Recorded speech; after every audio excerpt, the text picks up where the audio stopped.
Hello guys, welcome back to my channel. അപ്പോൾ എന്ത് video എന്ന് വെച്ചാൽ ഞാനിവിടെ പാവയ്ക്കയ്ക്ക് കവറിടാനായിരിക്കും നോക്ക്. അപ്പോൾ ഇതാണ് നമ്മൾ സാധാരണ ഇടുന്നത്. ഇപ്പോൾ അത് തീർന്നു പോയതുകൊണ്ട് നമ്മൾ ന്യൂസ് പേപ്പർ വെച്ച് ഇടും. അപ്പോൾ ഇതാണ് നമ്മുടെ പാവയ്ക്ക. ഇനിയുണ്ട് ഇവിടേക്ക് ഇട്ടേക്കാണ്. അപ്പോൾ ഞാൻ കവറിടാം. അപ്പോൾ ഇതാണ് പാവയ്ക്ക. കവറിടുന്ന കാണിച്ചിടാം. ഫസ്റ്റ് ന്യൂസ് പേപ്പർ ഇതുപോലെ മടക്കിയെടുക്കണം. എന്നിട്ട് ഇങ്ങനെ വെച്ചിട്ട് പാവയ്ക്ക് കവറാവുന്ന രീതിയിൽ ഇങ്ങനെ പിടിച്ചിട്ട്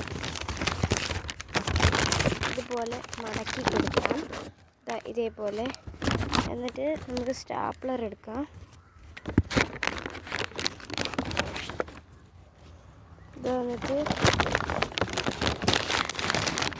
മടക്കി അവിടെ സ്റ്റാപ്ലർ ചെയ്തെടുക്കാം. അപ്പോൾ ഇതാ ചെയ്ത് കഴിഞ്ഞിട്ടുണ്ട്. ഇത് കായ്ച്ച കൊത്താതിരിക്കാൻ വേണ്ടിയിട്ടാണ് ഇങ്ങനെ ചെയ്യുന്നത്. അപ്പോൾ എല്ലാവരും ലൈക്ക് ചെയ്യാൻ മറക്കല്ലേ, സബ്സ്ക്രൈബും ചെയ്യണേ.